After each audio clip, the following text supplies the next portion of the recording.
hoje, por exemplo, a gente vai falar dos 3 primeiros capítulos de Gênesis, desde a criação até a queda do homem, tá? E aí vamos lá orar, né? Para que o Espírito Santo de Deus esteja nos guiando nessa tarefa impossível, mas não para Deus. Deus, obrigada porque você colocou essa chama no nosso coração, obrigada porque você está colocando a sua chama no coração de várias pessoas, a curiosidade, o interesse, que o Senhor possa fortalecer o compromisso, que o Senhor possa atiçar não somente a curiosidade, mas o amor à tua palavra, que o Senhor traga revelação, que o Senhor traga clareza, entendimento, transformação de vida, Senhor, que o Senhor possa fazer o nosso relacionamento com você cada vez mais íntimo, cada vez mais parecido com aquilo que você quer que seja. Obrigada, Pai. Obrigada em nome de Jesus. Amém. Amém, amém, amado. Vamos junto nessa, né? Vamos juntos lá. Nós vamos ter uma visãozinha geral rápida aqui de Gênesis. Se você procurar estudar Gênesis, você rapidamente vai encontrar que Gênesis é dividido basicamente em 2 partes. Gênesis tem a primeira parte, que são os capítulos 1 a 11, que nós vamos ver, eu acho que uns 3 dias, 3 encontros, e depois de 12 a 50, ao final. A primeira parte fala da criação, ele fala de toda aquela história do Pentateuco, né? Que a gente sabe as leis, o que significam as leis, etc. Então, as coisas para o homem, né? De uma maneira geral. E na segunda parte, a gente vai ver o relacionamento de Deus com a família de Abraão. Ele chama Abraão e diz: Eu vou fazer de você, né, da sua descendência, uma bênção. E Deus está ali revelando o plano dele para Abraão, não, porque nós sabemos, né, de outros estudos, se você não viu Romanos, volta lá e vê Romanos, que nós hoje somos a descendência de Abraão. Nós somos a descendência de Abraão, porque é a descendência pela mesma fé que Abraão tinha. Abraão tinha fé no Deus Altíssimo, nós temos a fé no Deus Altíssimo, e esses são os descendentes de Abraão, tá? Mas isso está lá em Romanos, não é aqui. Então, olhando assim, nessa parte, né, de panorâmica de Gênesis, nós vamos entender que Deus tem um propósito na sua palavra. Deus não escreve uma vírgula que ele mude e nada que não tenha sentido. Ele simplesmente não gasta tempo com isso. Então, vamos ficar atentos. Eu quero pedir a ajuda de vocês para estarem não só ligados comigo, como anotando. Pega aí lápis e papel, anota alguma coisa que você ficou na dúvida, de repente eu passei por cima, eu vou falar muito rápido aqui, e de coisas importantíssimas, íssimas. Então, anota aí, isso é muito importante, né? Deus coloca paradigmas, coisas que hoje a gente questiona, como é que alguém questiona uma coisa dessa, que está tão óbvio na palavra? Então, vamos junto, tá? Eu estou contando com vocês para essa nova modalidade, né? De apegando-se às escrituras, amém? Bom, então vamos começar. Gênesis 1, no princípio, Deus criou os céus e a terra. No princípio, esse é o princípio de todas as coisas. Minha gente, não havia nada. A palavra diz que a terra era desolada, era sem forma e vazia. A escuridão estava sobre a face do abismo. E lembra, a escuridão não é uma coisa que existe, a escuridão é a ausência de luz. Não tinha nada, só Deus na eternidade. E ele resolveu criar a terra. Ele fez isso. E lembra, Deus não faz nada que não seja bom. E aí, um detalhezinho bem técnico, bem gostoso para a gente. Aí no hebraico, na primeira sentença, né? Da abertura, diz no princípio Deus. Essa palavra Deus no original hebraico é Elohim. Elohim é um plural de Eloá. E Eloá fala de poder, de divindade. E Elohim tem um sufixo que é sufixo plural. E aí, o que que a gente entende? Que a gente está falando de uma divindade plural. É um Deus poderoso, trino, ele estava lá e a gente sabe, ele vai falar de várias formas diferentes que nós fizemos a criação, né? O Pai, o Filho e o Espírito Santo. Na primeira frase, isso já está revelado nessa palavra que a gente chama Deus em português, mas no hebraico original diz Elohim. Sabe quando a gente fala um plural majestático, assim, nós temos os pronomes de tratamento, né? Vossa Majestade, né? Vossa Santidade, é por aí, minha gente, é um vosso Deus, mas ele é um Deus só, tá? Então vamos aqui sobre a criação. A gente vai criar o mundo em 15 minutos. Deus fez em 6 dias, nós vamos fazer em 15 minutos, tá? Se liga aí também, porque a gente vai falar dessa sequência. A sequência é uma coisa incrível. Aí a palavra está dizendo, né? No começo, a terra era desolada e vazia e a escuridão estava sobre a face do abismo. A primeira coisa que Deus faz é acabar com a escuridão. Ele acaba com nada mais de escuridão. Eu estou aqui, eu cheguei, onde ele chega a luz. E foi isso que ele criou no primeiro dia, versículos 3 a 5. O versículo 3, particularmente, diz assim: Deus disse: haja luz, e houve luz. E aí parece natural, né? Haja luz, houve luz. Gente, a boca de Deus é profética, poderosa. E sabe o quê? Como a gente vai ver mais para frente, ele nos fez a sua imagem e semelhança. O que que significa? Que nós também temos uma boca profética. E eu quero dizer a você, cuidado, preste atenção com o que a sua boca professa, porque ela tem poder, como de Deus. Nós temos poder, e a palavra diz isso claramente, eventualmente não aqui em Gênesis, né? Ela tem poder de vida e de morte. Anota aí, isso é muito importante. A sua boca tem poder de vida e morte, assim como a boca do Senhor, porque Ele colocou isso em nós. Ele colocou isso em nós. A gente tem que entender a importância da nossa vida, a preciosidade da nossa vida, porque a nossa vida foi criada por Deus. O nosso ser foi criado à semelhança do Altíssimo. Então, a gente tem que estar ligado nisso, para tomar posse disso e usar do jeito certo, né? Então, se liga aí, cuidado com o que sai da sua boca, porque a sua boca é como a de Deus, profética, né?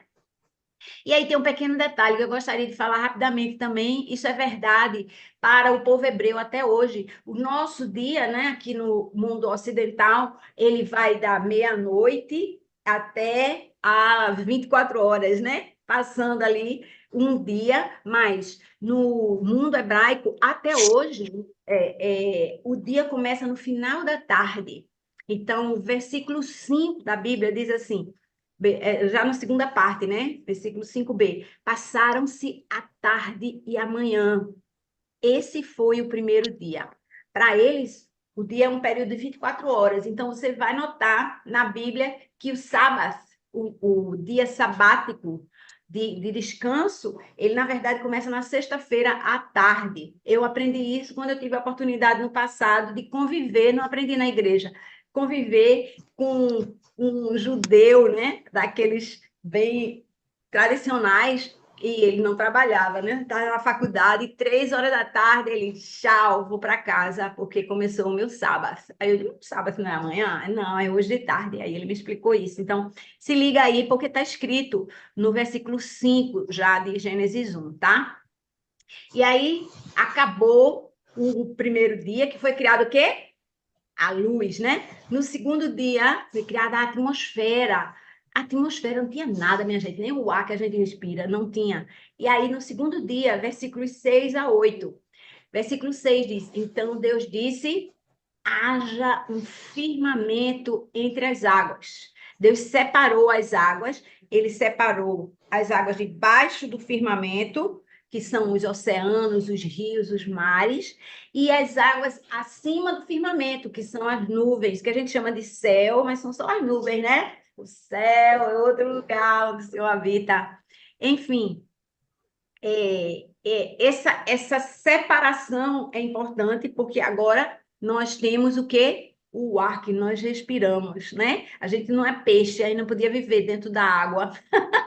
A gente não podia viver enfiado na terra. Deus criou esse espaço para nós respirarmos, né?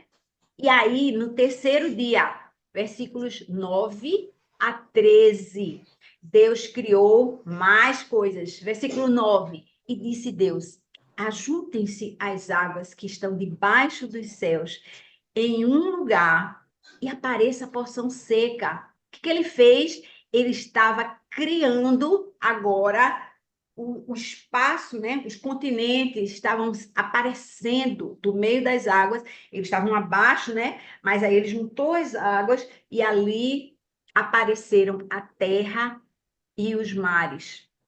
E aconteceu mais alguma coisa. Versículo 11. E disse Deus: produza a terra erva verde, erva que dê semente, árvore frutífera que dê fruto. E uma coisa importantésima na minha Bíblia está marcada assim, com várias cores, né? Segundo a sua espécie. Gente, outra coisa, anota aí. Essa história de teoria da evolução, não sei de onde veio, e só tem um nome, rebeldia. Isso é uma teoria, eu não sei se você sabe do que eu estou falando da teoria de Charles Darwin, é um pesquisador, né, um biólogo inglês. Ele criou um texto chamado A Origem das Espécies, onde ele pretende, né, explicar a origem dos seres vivos através de uma teoria da evolução. Isso é uma coisa nova, recente, né? 100 anos antes de eu nascer, cuidado aí, você nem sabe. 1859, essa teoria. Não precisa gastar muito tempo lendo ela, não, porque está escrito na Bíblia que não foi assim, tá? E no começo, esse negócio me chamou a atenção, porque eu vi aquela repetição, sabe? Lendo Gênesis, eu digo, meu Deus, alguém deve editar esse negócio aqui, porque repete tanto. No texto nosso, da NVI, que nós usamos, tem 9 vezes. 9 vezes aqui no comecinho da Bíblia, versículos 11, no 12, 2 vezes, 21, 2 vezes, 24, 2 vezes, 25, 2 vezes, está dito, segundo a sua espécie. Os seres vivos, eles não foram evoluindo de um micróbio para um ser humano, não. Nós fomos criados segundo a nossa espécie. Tanto as plantas quanto os animais. Nós fomos criados segundo a nossa espécie. Está escrito na Bíblia várias vezes. Esquece a teoria da evolução, tá? Quarto dia, versículos 14 a 19. Versículo 14 diz: e disse Deus: haja luminares no firmamento do céu para fazer separação entre o dia e a noite. Você vê que Deus cria coisas com propósito. Nós não tivemos tempo de falar sobre isso antes. Ele separou a água, né, de cima e de baixo para um propósito, né? Para ver a atmosfera. Depois juntou as águas para haver a terra seca. Agora ele está criando os luminares para fazer separação entre o dia e a noite.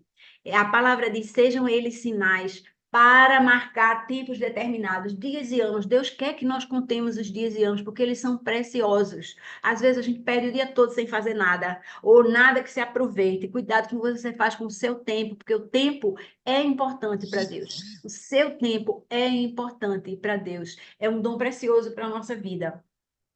E aí, versículo 16 diz: Deus fez os 2 grandes luminares, o maior para governar o dia, que hoje a gente chama de sol, e o menor para governar a noite, que nós chamamos de lua. E fez também as estrelas. Isso deu até poesia lá. Elba Ramalho canta isso, né? Para quem é da velha guarda. Gente, ele criou os luminares com um propósito. Vamos mais.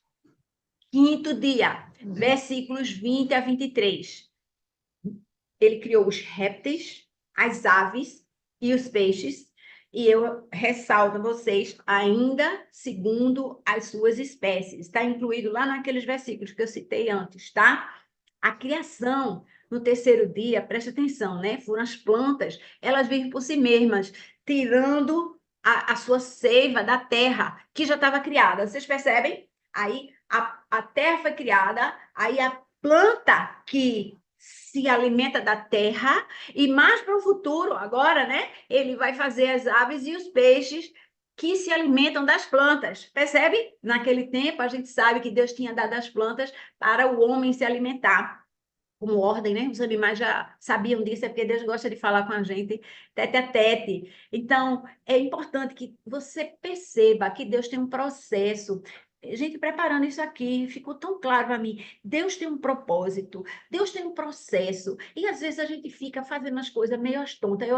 Aí Deus deu um propósito para você, né? E você vai fazendo o processo que você acha que é. Normalmente a gente quer acelerar o processo, a gente quer bypassar etapas, né? Pegar atalhos. Deixa Deus trabalhar em você, deixa Deus fazer com você aquilo que Ele quer, deixa Ele te preparar, deixa Ele preparar o ambiente, a situação, a ocasião adequada. Veja, tudo isso não está escrito explicitamente, mas é entendido de cada palavra do texto. Deus tem um processo, Ele tem uma ordem, Ele tem um tempo certo para tudo. Amém? Sexto dia. Versículos 24 a 31. Versículo 24. Então Deus disse: produza a terra seres vivos de acordo com a sua espécie. Alô? De acordo com a sua espécie.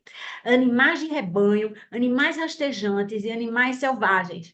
Cada um de acordo com a sua espécie. E assim foi. Versículo 26. Então disse Deus: façamos, plural, oi? Façamos os seres vivos o quê? Nossa imagem, a nossa imagem, conforme a nossa semelhança. Dominem eles sobre os peixes do mar, sobre as aves do céu, sobre os animais do rebanho, sobre toda a terra e sobre todos os animais que rastejam sobre a terra. Minha gente, duas coisas importantíssimas aqui nessa criação. Deus criou o homem à sua imagem e semelhança. Aí os nossos olhos parecem com o de Deus, de fogo? Não, porque isso aqui a gente sabe, quando a gente morrer, os nossos olhos vão ficar aqui na terra. Onde é que a gente parece com Deus? Nós parecemos na nossa alma e nosso espírito que ele soprou. Aqui a criação está sendo colocada bem rapidamente. No capítulo 2, nós vamos ver a criação detalhada do homem, né? Deus apresentou a Moisés. Aliás, Moisés é o autor desse negócio aqui, viu, minha gente? Não está escrito explicitamente em Gênesis, mas em todo, ao longo da palavra, nós vemos no Novo Testamento e no Antigo Testamento afirmações de que Moisés é o autor do Pentateuco, não somente do livro de Gênesis, como dos 5 livros que compõem a Bíblia hebraica, né? Que é os nossos 5 capítulos que a gente chama iniciais, que a gente chama de Pentateuco, tá? Então, primeiro, Deus nos criou à sua imagem e semelhança, né? E a palavra diz, presta atenção, versículo 27, a imagem de Deus o criou, homem e mulher os criou. Ele explicita, tem homem e tem mulher. Não tem nada no meio do caminho. Se liga, não tem nada no meio do caminho, né? Versículo 28. E Deus os abençoou e lhes disse: espera um pouquinho, deixa eu fechar aqui. Pronto. Deus os abençoou e lhes disse: sejam férteis e multipliquem-se, encham e subjuguem a terra, dominem sobre tudo. Gente, hoje, o que é que acontece na terra? Você vê, o homem voa. Se você, o homem não é ave, mas a gente tem aviões que transportam 300 pessoas, muito mais, peso, toneladas voando, dominando o ar. Isso é a ciência que Deus deu ao homem com esse poder de dominar sobre todas as coisas. Nós temos foguetes que saem da Terra e vão para outros planetas. Gente, o homem domina sobre todas as coisas. E esse domínio vem de onde? Vem de Deus. Isso está escrito em Gênesis na hora da criação. Presta atenção, porque Deus não só criou o homem, como ele disse, vai ser assim. Agora, cuidado, porque a gente vê que as coisas que são criadas podem ser para o bem ou para o mal, não é? Aí alguém chega assim, ai, dinamite é bom para derrubar montanhas, fazer túneis, etc., mas também para matar pessoas, né? Então, é importante que a gente entenda que a ciência existe, foi prescrita por Deus, mas A ciência pode ser usada para o bem ou para o mal. Vamos tentar acelerar um pouquinho, porque ainda está muito devagar. Gênesis 2 é uma recontagem da criação, né? Versículos 1 e 2. Assim foram concluídos os céus e a terra e tudo que neles há. No sétimo dia, Deus já havia concluído o trabalho que realizara. Assim, nesse dia, cansou todo o seu trabalho. Não porque ele estava cansado, mas ele nos deu um exemplo. Outro exemplo de Deus que depois virou lei, né? Ele fez dela uma lei que a gente às vezes não respeita. A lei que Deus colocou para nós é que nós devemos descansar. Não só trabalhar, trabalhar, trabalhar, trabalhar, ativismo, a gente tem que parar. E nesse dia a gente tem que fazer o quê? Contemplar Deus, a sua obra, contemplar, ficar com a nossa cabeça à disposição do Altíssimo para ele falar o que ele quiser. Rapidinho de novo, versículo 7. Então o Senhor Deus formou o homem do pó da terra. Ele formou o homem. Deus não, Deus fez todas as outras coisas com sua palavra. Lembra? Haja luz, haja luminade, faça a separação das águas. Deus fala, fala, fala. Na hora de criar o homem, o que é que ele faz? Ele se mete no meio. Ele não fez o homem com a sua boca, ele fez o homem a partir de algo que já estava criado. A palavra usada no termo original em inglês é formou o homem. Sabe aquela história do oleiro? Pronto, Deus trabalhou de oleiro ali no Gênesis, logo no início, no Jardim do Éden. Ele pegou o pó da terra, ele criou o homem, que depois foi chamado de Adão, que significa barro, terra vermelha. Adão, essa palavra. E Deus formou o homem com as suas mãos. E a palavra, no versículo 7, continua e diz: soprou-lhe nas narinas o fôlego de vida.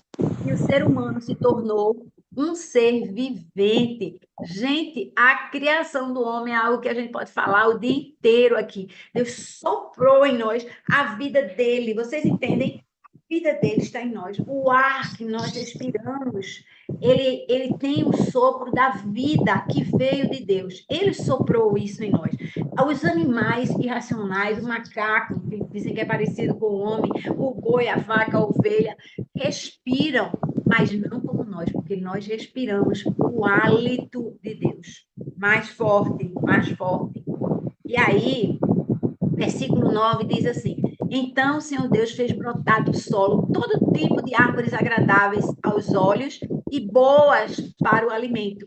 No meio do jardim estavam a árvore da vida e a árvore do conhecimento do bem e do mal, que se traduz em árvore de morte. A gente vai ver no versículo 17.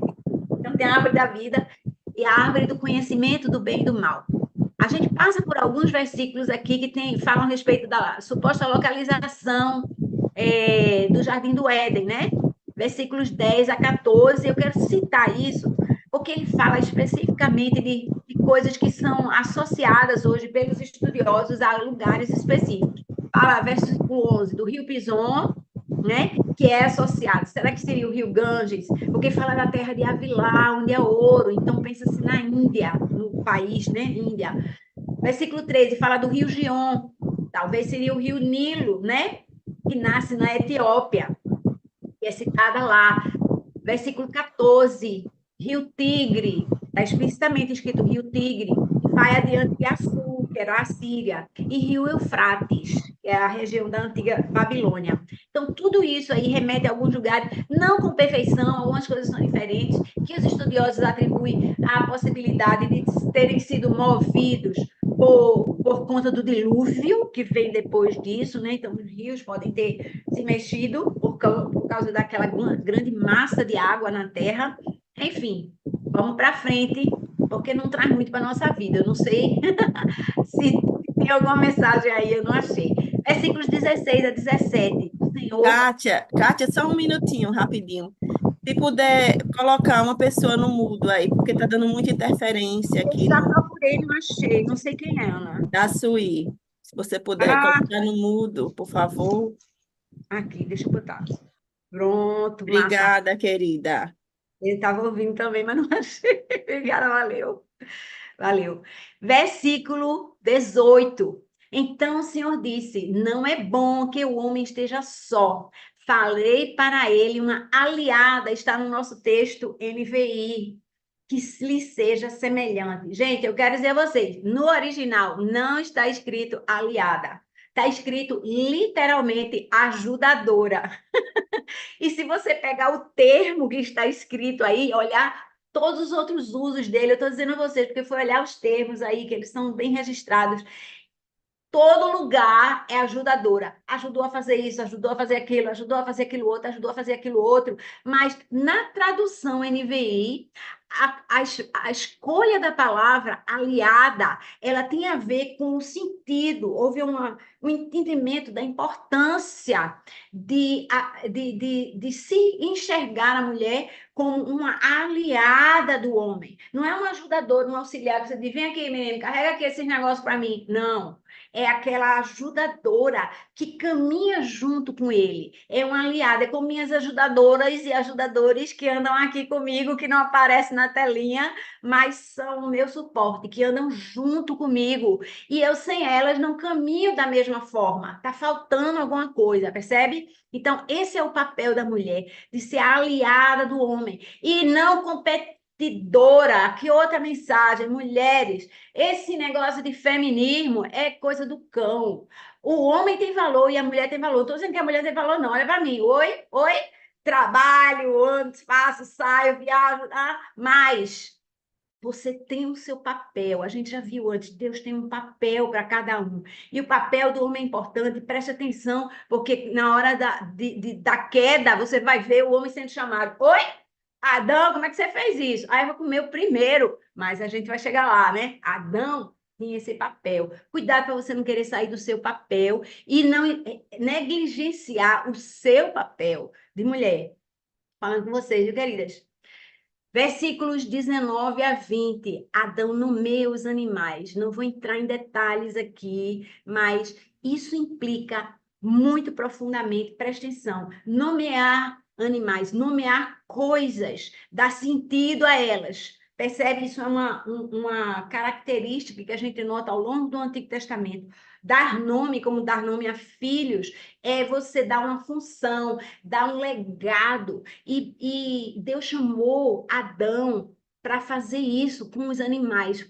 O que ele fez com isso? Ele fez que o homem participasse da criação dos animais. Deus sempre quis isso, o envolvimento. Ele não ia só conversar com Adão e dizer, Adão, vamos fazer isso junto, vamos fazer isso junto. Deus faz isso conosco até hoje. Ele podia estar fazendo o evangelismo, ele podia estar fazendo o culto do domingo, ele podia fazer tudo, mas ele escolheu usar a mim e a você para fazer aquilo que ele quer junto com ele, tá? Versículo 22. O Senhor Deus fez uma mulher. Volta para o texto original. Esse fez uma mulher. Em hebraico, a palavra usada é banar. Banar quer dizer construiu. O verbo é construir. Feito construir um edifício, construir uma cidade, construir um altar. Construiu. Deus construiu a mulher. Lembra que Adão, ele formou do pó da terra que já existia. A mulher, ele também não fez nem com a sua boca, nem com o pó da terra. Desculpa aí, homem. Ele fez do lado do homem. Algumas versões dizem da costela de Adão, mas não é bem a costela. Se você for no original também, foi o lado. Deus abriu o lado do homem e ele fez ele dormir primeiro, porque Deus é tão bonzinho, né? Que Adão sofresse. Fez essa cirurgia espiritual, né? Da matéria de Adão, ele construiu Eva do jeito que ele queria que ela fosse. E é incrível, porque essa fala, ela está misturada, veja, Deus fala. Não é bom que o homem esteja só. Deus tinha feito tudo e tudo era bom, tudo era bom, tudo era bom. E ele diz: não é bom que o homem esteja só. Aí, depois dessa coisa de não é bom que o homem esteja só, a palavra diz que Deus traz os animais para Adão nomear, mas não se achava no meio deles ninguém que fosse compatível com o homem. E aí, depois que os animais foram nomeados, agora Deus vai fazer a mulher. E aí tem um negócio incrível, que é a reação a reação de Adão quando ele vê a mulher. Versículo 23. Espera aí que a garganta está chiando. Versículo 23. Adão acordou, bateu o olho em Eva. Que foi que ele disse? Adão disse: essa, por fim, finalmente, finalmente, depois de olhar aqueles animais todos, por fim, é osso dos meus ossos, é carne da minha carne. E será chamada mulher, porque do homem foi tirada. De novo, se você vai no original, o homem é Ish, a mulher é Isha. Isha é dependente, ela só tem um sufixo ali, porque a mulher veio do homem. Então, esses nomes, homem e mulher, eles estão atrelados no sentido de que a mulher, ela foi tirada do homem ali, e por isso que o original, o nome original da mulher é Isha. Isha veio do homem, tá? E aí, parece que é do nada, parece que não tem conexão nenhuma. Presta atenção, versículo 24. Todo mundo que já foi num casamento ouviu a respeito disso. Deus agora está instituindo o casamento ali na criação do mundo. Deus diz: por essa razão, o homem deixará pai e mãe. Não é uma questão de, olha, abandonar, nunca mais eu venho. Se estiver doente, se vira. Não, não é abandonar, né? Desse jeito. É a questão da prioridade. O homem vai deixar de dar prioridade, vai deixar de pertencer à família, a família nuclear do pai e da mãe, e ele vai constituir uma nova família. É uma questão de prioridade. E se unirá à sua mulher, uma união profunda. Essa união é bem profunda, é bem trincada, essa palavra aí também. E eles se tornarão uma só carne. Mexeu com o homem, mexe com a mulher. Mexeu com a mulher, mexe com o homem. Gente, conselho para quem tem filho criado junto, né? Perto ali, casou, tem duas filhas, casaram, e você fica com vontade de adaptar. Ai, ali, ai, aqui. Olha, Deus está dizendo, não é isso não, sai da frente, deixa os dois cuidarem da sua vida, da sua família, do seu jeito. Você pode auxiliar, pode, você pode dar conselho, pode, mas não se meta, não dê opinião, não se mude lá para dentro. Eu estou aqui pensando, não se mude para dentro, não. Permita que eles tenham um espaço de viver a vida deles. Pronto, acabou que eu vou falar sobre isso aqui, versículo 24, hiper, super, super importante. Casais, também, né? A mulher, você não precisa da mamãe para estar lhe dizendo cada passo do caminho. Deus vai lhe dar um jeito novo de fazer, o jeito da sua família. Gênesis 3. Agora vamos passar para a queda do homem, né? Versículo 1. Ora, a serpente era o mais astuto de todos os animais do campo que o Senhor Deus tinha feito. E essa perguntou à mulher: foi isso mesmo que Deus disse? Não comam de nenhuma das árvores do jardim. Aí ele já vai puxando uma coisa bem para o outro lado. Deus disse para não comer de todas as árvores do jardim, nem de longe. Ele disse, pelo contrário, coma de todas menos essa. Então, ele já puxou para o outro lado para depois negociar ali. Vocês estão percebendo? Olha, minha gente, anota aí o versículo 1. Por quê? O inimigo nunca mudou de estratégia. Nunca mudou de estratégia. Ele não é criativo.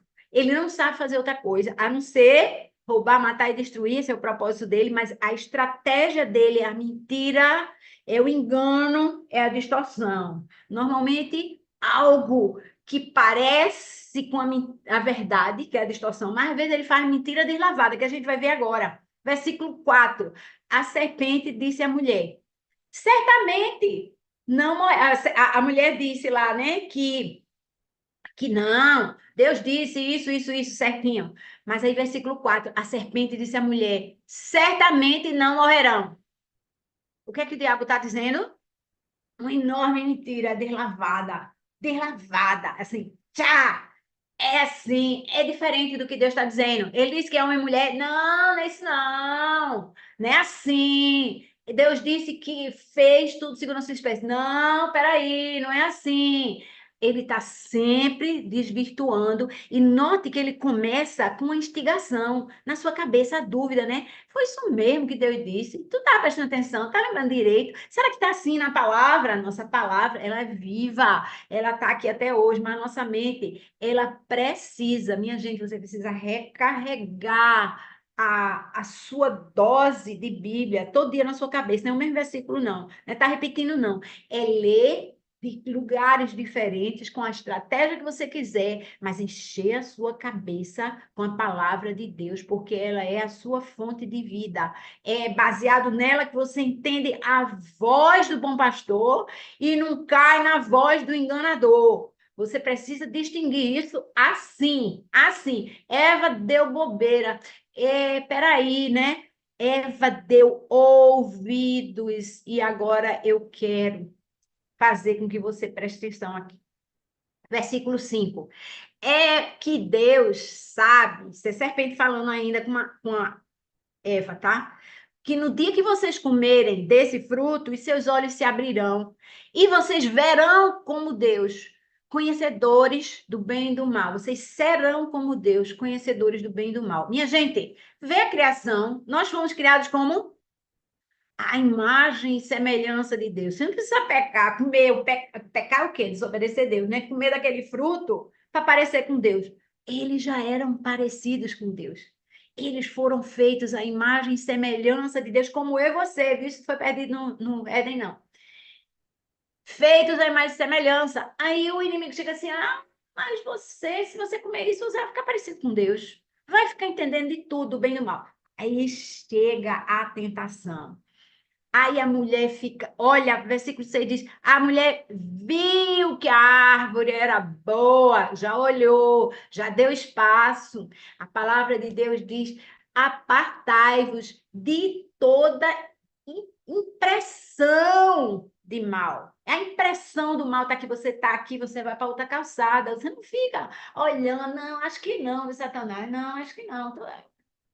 Não dê ouvidos à voz de Satanás, porque a nossa carne é fraca, minha gente. A nossa carne é fraca. E aí está a serpente dizendo à mulher: é que Deus sabe que se vocês comerem, vocês vão ver como Deus. E aí Eva vai e olha, e ela acha o quê? Que a árvore é boa. Ela olha e cai em tentação ali, porque aquilo parece bom para ela, aquilo parece interessante, atrativo. Gente, o pecado, ele não é uma coisa horripilante, pelo menos no comecinho, né? E aí você vai dando espaço para ele, e aí tem gente que mata, entra numa escola e mata não sei quantas pessoas que nem conhece, né? Por quê? Porque já deu muita trela na cabeça, a mente já está completamente tomada, né? Aí o inimigo vem tomar posse.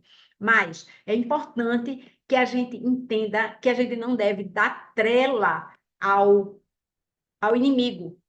Mas aí Eva foi e ficou dando trela, olhando. Ela viu que a árvore era boa para alimento, atraente aos olhos, desejável para ela obter sabedoria. Vê mesmo se ela não precisava de sabedoria, mas a sabedoria do alto, né, de Deus. E aí ela tomou o fruto e comeu, e ainda deu para o marido. E o marido comeu. E aí a gente vê coisas bem semelhantes nas tentações que Jesus sofreu ali no deserto. Lembra que o Satanás disse assim: ai, você é filho de Deus, pega essas pedras, transforma em pão. Seria bom para comer, porque dava 40 dias de jejum, Jesus. Aquilo seria bom para comer. Mesma estratégia. Se você precisa de alimento, cuidado com o alimento, que o seu alimento não seja venenoso, atraente, né? Ele falou: ó, lança-te daqui para baixo, porque os anjos vão tomar conta de você. Ó, vou curtir os anjos. Ai, que vai ser um prazer enorme você ser carregado pelos anjos, porque Deus disse. Cuidado, Deus disse, mas ele tem intenção, a gente tem que entender o sotaque de Deus. Soberba da vida, né? Ele disse assim: se você prostrado me adorar, eu vou lhe dar isso aqui tudinho. Você quer esse negócio todinho, todo mundo lhe conhece, você é famoso, todo mundo lhe respeita, todo mundo lhe admira, todo mundo quer ser você, né? Sabe aquelas três coisas? Dinheiro, poder e fama. Cuidado, minha gente. A gente só precisa de Deus. E aí eles comeram.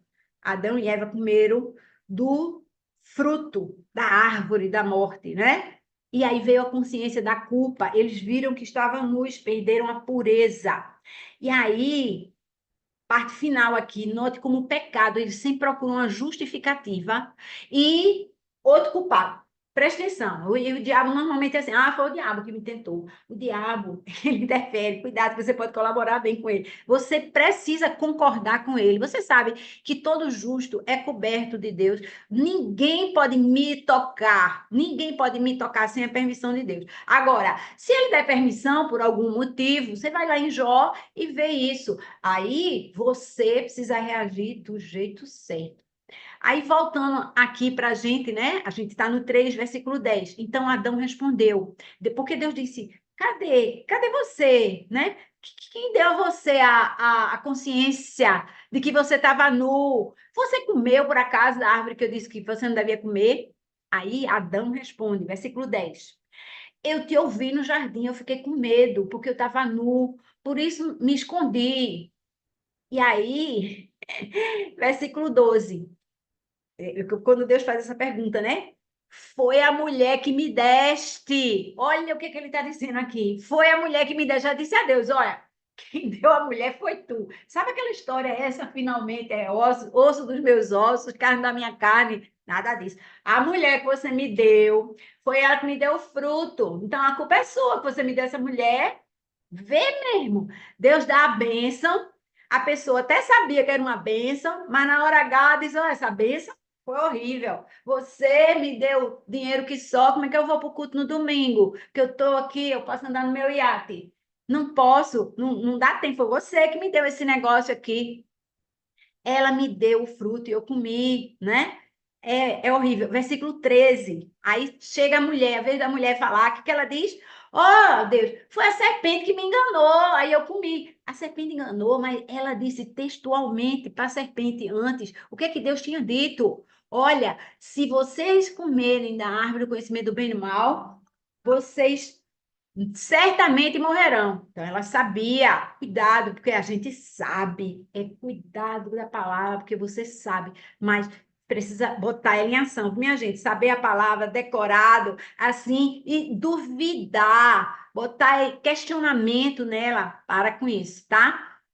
E eu queria só outro detalhe aqui, vou fechar já já, mostrar que Deus não faz pergunta nenhuma para a serpente. Já repararam? Deus não faz pergunta. Ele perguntou a Adão, ele perguntou a Eva, mas ele não perguntou nada para a serpente.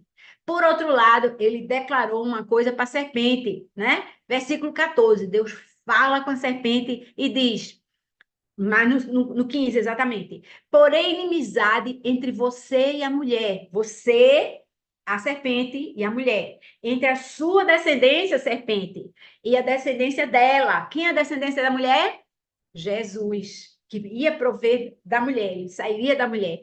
E você ferirá a sua, ele da descendência, ferirá a sua cabeça e você lhe ferirá o calcanhar. Eu adoraria ter tempo de trabalhar todos os pronomes aqui, mas eu vou anotar aí, vou só esclarecer para vocês. A sua descendência, que ele está dizendo aí, é a descendência de Satanás, porque ele está falando com Satanás. E quem é a descendência de Satanás? As pessoas que seguem a ele. A saber, eu e você, quando a gente andava perdido pelo mundo. Vê, ou você tem um senhor, ou você tem outro senhor. Não tem duas conversas. Então, a sua descendência significa as pessoas que seguem Satanás, que não aceitaram Jesus ainda. A descendência dela é a descendência da mulher, Jesus Cristo, o Messias, que nasceria de uma mulher.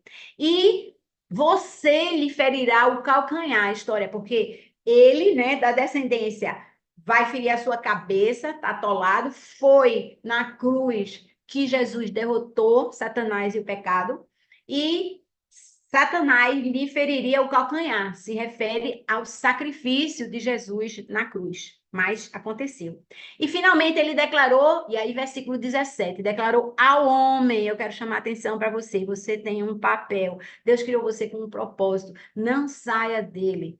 Deus declarou ao homem, Visto que você deu ouvidos à voz da sua mulher e comeu da árvore da qual ordenei a você que não comesse, maldita é a terra por sua causa, com dores você comerá dela todos os dias da sua vida. Eu vou entrar só aí, minha gente, porque eu quero ressaltar para você: Deus fez você com um propósito, você tem um papel, você tem uma parte no plano de Deus. Cuidado para não sair desse seu lugar. Isso não é uma ameaça, isso é um conhecimento. Deus não ameaça ninguém, ele avisa, ele diz: olha, é assim, é assim, é assim. Então é muito importante que você ouça isso e pare de debater, uma perda de tempo. Eu não brigo mais com Deus, porque eu já briguei muito com Deus. Assim, quando você não entende, você pode até fazer isso. Ele ouve e ele lhe explica. Ele lhe explica. Às vezes ele diz, ele disse a Jó, Jó disse: ai meu Deus, por que você está fazendo tudo isso? Eu estou com você. Eu disse: ei, Jó, onde é que você estava quando eu estava criando o universo? Às vezes ele responde assim, às vezes que ele fala assim comigo, assim: por que você não fica aí na sua? Mas é muito importante que a gente se coloque diante de Deus, porque ele se explica. Quando Jó terminou a odisseia dele, ele disse: agora meus olhos te viram face a face. Eu te ouvia, te conhecia por ouvir, ouvi falar, mas agora eu sei você, eu conheço você. Fale com Deus, fale com Deus. Enfim, os versículos finais ali falam da expulsão do homem ali do Éden, do jardim do Éden. Minha gente, mais cuidado de Deus. Eu quero só chamar a atenção para isso. Versículo 22. Então o Senhor Deus disse: vejam que o homem se tornou como um de nós. Está falando de quem? A Trindade ali, conhecendo o bem e o mal, não com o espírito dele soprado somente, mas conhecendo o bem e o mal, porque o homem só conhecia o bem.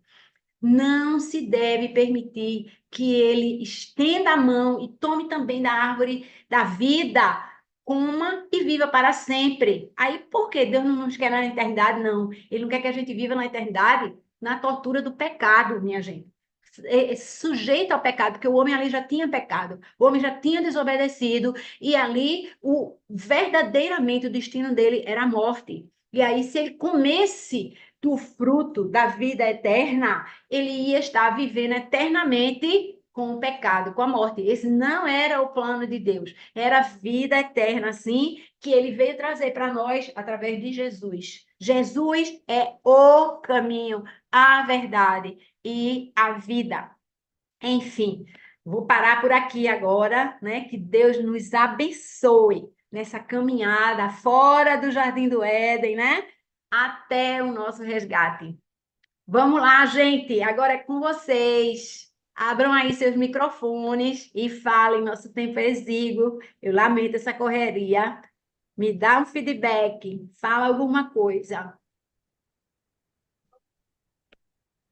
Bora, sala cheia de um em um. Ei, Nanda, vamos embora. Abre aí.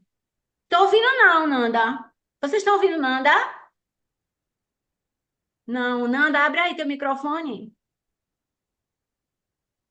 Não, Fernanda? Vocês estão Ah, ouvindo agora? agora, venha. eita, Tá ouvindo? Sim, querida, sim, fale. Sim. Pronto, veja. É porque eu que não estou ouvindo vocês, mas eu estava com o Bluetooth ligado, acho que quando desligou, inverteu. Mas vamos lá, veja. É o seguinte: há uns 2 anos atrás, eu estava lendo a Bíblia de novo, né? E eu nunca tinha percebido que tinha duas árvores no Éden. Eu digo, meu Deus, são duas árvores. A árvore do conhecimento, né, do bem e do mal, e a árvore da vida. E aí, esse último versículo, esses últimos, de 22 a 24, que tu falasse agora, eu digo, se Kátia não falar, eu vou falar. Já estava na minha cabeça. Porque Deus ama tanto a gente que ele não deixou eles comerem da árvore da vida. Exatamente isso que você falou agora no fim, né? Porque senão a gente ia viver no inferno no resto da vida. Então, assim, isso aí, para mim, menina, isso foi uma revelação. Aquela coisa que você lê e nunca enxerga. Pronto, faz só uns 2 anos que eu enxerguei isso. Eu achei isso aí o máximo, né? E a outra coisa é que, como eu estou fazendo BSSM, a escola da Bethel, Minha gente, tem hora que dá um tilde na cabeça, né? De tanta revelação, de tanta coisa. E é assim, é um nó-pró que você fica zonzo. Eu digo, misericórdia. Aí eu só queria falar uma coisa que eu achei muito massa e que tem a ver com o que a gente está falando, é que Chris Wallington falou, né? Sobre as mulheres. Que assim, o homem ele tem autoridade. Deus deu ao homem a autoridade e a mulher o poder. Então a gente foi empoderada. Veja que a mulher influencia muito o homem, né? Eu até brinco dizendo que o homem é o cabeça, mas a mulher é o pescoço. A cabeça só vai para onde o pescoço quer. Então assim, mulher, a gente sabe que a gente é mulher, mas assim, mulher é um bicho é fogo, porque se a mulher for massa, for realmente como a palavra diz, ajudadora do homem, do lado, para fazer ele crescer, ele voa, né? Mas, se for o contrário, misericórdia. Então, assim, uma coisa que ele falou que eu achei massa foi que, pode observar, porque em todas as igrejas que ele viaja no mundo inteiro, ele pergunta sobre o ministério de intercessão, o ministério que está intercedendo em oração. E a grande maioria avassaladora é a mulher. Então, assim, ele disse que porque Deus disse aqui, né, que porém inimizade entre você e a mulher, entre a sua descendência e o descendente dela. Esta ferirá a sua cabeça e você lhe ferirá o calcanhar. Então, é a mulher que luta, né, contra o inimigo, é a mulher que está ali intercedendo, que está batalhando. Eu achei isso para mim, eu achei o máximo, porque realmente em todo canto, vê a igreja da gente. Se tiver homem no livre acesso, tem um. Eu não sei quem é. Né, Aninha? Aninha sabe aí. Então, assim, em toda igreja que a gente vai, as mulheres estão ali, ó, na batalha. Aí era só isso, para também não ocupar muito tempo. Boa. Mas assim, eu Meu quero marido está lembrar em aqui dizendo Provérbios. só isso? Em Provérbios, a palavra diz que a mulher sábia edifica o seu lar e a tola, ela mesma o destrói. A mulher tem sim esse poder, né, de edificar, porque esse é o papel dela. Não é assim, eu sou a poderosa. Cuidado com o seu poder, porque você tem poder de edificar e você tem poder de Isso, derrubar. isso. E verdadeiramente, se a gente não estiver ligado na palavra, a gente não vai ser construtivo, porque é nossa natureza. A gente não Exatamente. pode esquecer, nós somos mulheres poderosas com a natureza humana. Então, cuidado com o que você faz com a sua natureza, é melhor botar ela debaixo do Senhor. Botar ela debaixo do Senhor. Quem vai mais? Vamos lá, gente. Um por vez, só de um em um. Eu queria falar. Vamos embora. Vai, Pablo. Eu acho interessante o que Fernanda falou, realmente é tão verdade que, se você observar na palavra de Deus, Deus faz o homem, né, e diz que ao homem não é bom que esteja só, né? Então, não é bom que o homem esteja só, mas a mulher pode viver só, não é interessante? Né? Sei, sei. O poder que a mulher tem é tão grande, né, que ela é que ajuda, é que empodera, é que levanta realmente o homem, e o homem não pode ficar só, sem essa ajuda. Não é interessante? É isso que eu queria destacar. Não, valeu, Pablo. Eu não sei se é bem assim, mas tá bem-vinda. Aninha. Não, bom dia aí a todos, né? Eu queria falar sobre a questão da serpente, né? Do engano de Satanás, que é pai da mentira, é um mentiroso, né? Desde o princípio, a gente vê aí a questão do enganador e que a gente precisa estar atento, porque existe esse reino espiritual, assim como existiu lá, às vezes a gente se distrai, né? Ah, não, aqui. Mas existe um reino espiritual e que a gente precisa estar atento, vigilantes, porque a serpente, ela anda ao nosso derredor buscando a quem tragar, né? E o que me chama a atenção aqui, Kátia, é uma coisa que já tinha me chamado a atenção um tempo atrás, foi como a serpente ela vai no engano, assim, na sutileza com Eva. Porque ela vai assim, olha, Deus disse que você não podia comer de todas essas árvores, né? E assim, Deus tinha dado a eles a abundância Eles podiam fazer tudo, comer de tudo, não existia essa proibição que Satanás tentou lançar ali, plantar. E é o que ele faz na nossa vida, né? Na nossa vida ele faz. Deus já deu tudo. Tudo ele deu, gente. Ele foi para a cruz, ele deu a vida por nós. Mas Satanás fica, falta isso na sua vida. Ah, você não vai ser satisfeito enquanto você não tiver isso.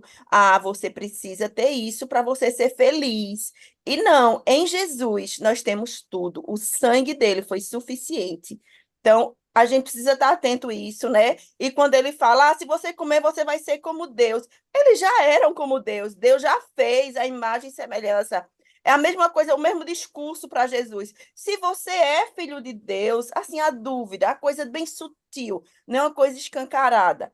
Então, o que eu quero dizer aqui, a gente esteja atento à voz que a gente está ouvindo, ao que a gente, as sugestões que estão vindo na nossa mente, porque a gente tem poder e autoridade em Jesus para repreender isso e para declarar a verdade, porque quando a gente declara a verdade, a mentira some. E Satanás é o pai da mentira. Era isso, em nome de Amém. Jesus. Amém. Eu queria só fazer um comentário rapidinho em cima disso, Ana. Então, para a gente não estar dando ouvidos, né, a essa voz, a gente realmente precisa conhecer a voz do bom pastor. Como é que você conhece a voz do bom pastor? É você estando na Bíblia todo dia, quando só há uma voz, opa, não, você não. A minha identidade vem daí dessa leitura, porque Deus afirma: você é minha semelhança. Eu fiz você a minha imagem. Esse é o seu papel, é isso que eu quero com você, dia a dia, o tempo todo. Isso é uma coisa. Outra coisa que tem me chamado muito a atenção, meu Deus, a palavra, tem uma palavra que na minha cabeça não sai, desde que eu comecei a estudar o Antigo Testamento com propósito para cá. A palavra é rebeldia. Rebeldia, porque se você olhar versículos antes, ela citou ipsilíteres, o que Deus falou, Eva falou, ela sabia, mas a rebeldia fez, ai, que fruto maravilhoso, ai, que coisa que me atrai, atraente, cuidado com a sua natureza, nós somos atraídos para a rebeldia, foi esse o pecado de Satanás. Ele era um anjo de luz, mas ele olhou para o trono, em vez de ele reverenciar o que estava no trono, ele disse: eu acho que eu vou sentar nesse trono aí. Rebeldia, rebeldia do homem, minha gente, cuidado. Vamos embora, Carlília, bem-vinda, diretamente do exterior. Exterior. Ceará, né? Ceará? Abre aí, abre aí. É a Agnes que quer falar, sou eu não. Ah, boa, vem. Bom dia, Tati. Hoje eu aprendi muito, porque eu não sabia que tinha duas árvores no Jardim do Éden. Muito obrigada por ensinar pra gente. Que bacana, que coisa mais linda, meu Deus. Que coisa linda. Beijo. Vani, Vani. Vani, vai por aí, Bom dia, acorda, vamos pessoal. embora. Abre aí o microfone. É, Ei. é rápido, eu não sei se você vai conseguir tirar essa minha dúvida hoje. A gente vê que ele falou para Adão e Eva deixar pai e mãe, numa época que não existia pai e mãe, porque eles não tiveram a origem paterna e materna, senão a origem de Deus, que é o tudo, né? Aí eu queria saber, na tradução original, na palavra original, como é que ele se refere a essa palavra pai e mãe? Porque a gente sabe que esse pai e mãe é deixar tudo que não faz parte desse novo contexto, né? No dia de hoje a gente sabe que deixa os amigos, que não são, né, casados, a gente deixa um bocado de coisa para trás. Mas aí eu queria saber qual a palavra original para pai e mãe na Bíblia, visto que não tinha pai e mãe. Eles não tinham nem ideia do que era pai e mãe, porque eles não vieram Isso. de um pai e de Isso uma é mãe bem interessante, Ivani, natural. a sua pergunta. Aí eu vou olhar, depois eu respondo a você no privado. Se alguém me perguntar no privado, eu respondo também, né? Mas eu quero ressaltar uma coisa para você, né? A Bíblia ela é escrita para nós, ela não foi escrita para Adão e Eva. Ela não foi escrita para Adão e Eva. Aquela fala de Deus é para o homem. Entenda que aquelas pessoas ali, elas eram representativas de mim e de você. Então, a gente tem que ler a palavra assim, eu não devo deixar pai e mãe, e esse deixar, eu devo deixar pai e mãe, é alguma coisa para mim como o alvo da palavra de Deus. Enquanto pai e mãe, quando você vê a genealogia na Bíblia, né? Adão e Eva, eles são filhos de Deus. Se você vê a genealogia de Jesus lá em Lucas, você vai ver que Adão, filho de Deus. Então, ele tinha pai, sim, ele tinha um pai. Adão era filho de Deus, como estava escrito ali. Agora, é muito importante que a gente entenda isso. A palavra, ela não é para fulano e ciclano. Ele não falou com Davi, ele não falou com Salomão, ele não falou com Saul. Saul, você está troncho, tá? Ele está falando comigo. Eu que tenho que tomar isso para a minha vida, tá? Muito bom, Vani, mas eu vou lá olhar assim esse detalhe. É excelente, minha gente. A gente tem que procurar, né, ver o que é que Deus realmente quer falar conosco na palavra, né? E está recebendo isso. E cada vez a gente prestando mais atenção no detalhe. É isso que eu noto. Quanto mais a gente lê, mais a gente se preocupa com o significado daquilo que a gente lê. Não é uma leitura assim, ai, bati o ponto, já li 3 capítulos hoje, beleza, eu estou lendo 3 capítulos, assim, aí eu faço questão, se eu notar que houve uma dispersão, eu vou lá e leio de novo. Eu digo, se você dispersar a sua mente, você vai ler de novo, porque não é para bater o ponto, é para você entender e deixar Deus falar com você. Muito bom. Alguém mais aí? Eita, estamos na hora estourada, né? Pastorzão, cadê você? Eu sei que você está aí, que eu já lhe vi. Vem aqui conosco. Já todo Bom mundo com saudade de dia. você também aqui, porque você nunca Oi, mais foi visto, nem na televisão, nem em canto nenhum. Tá. oi, tá me ouvindo? Muito mal, desculpa, mas muito mal. Tá Oi? bem distante. Tá, tá, tá, Distante. peraí. Deixa eu te...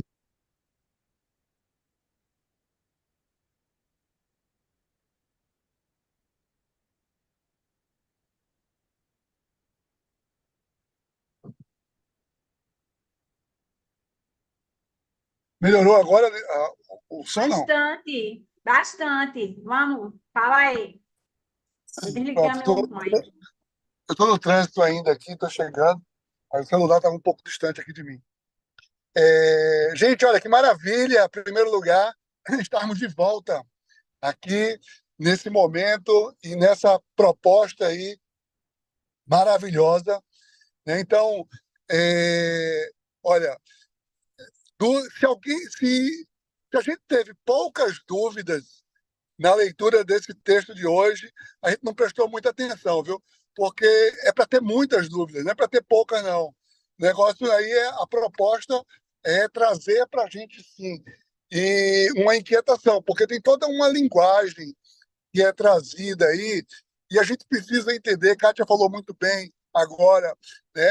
A Bíblia, ela traz uma linguagem, aí, inclusive, principalmente na criação, é uma linguagem profética, não é apenas uma linguagem, não é um relato histórico, simplesmente, mas é uma ação profética para a vida de cada um de nós.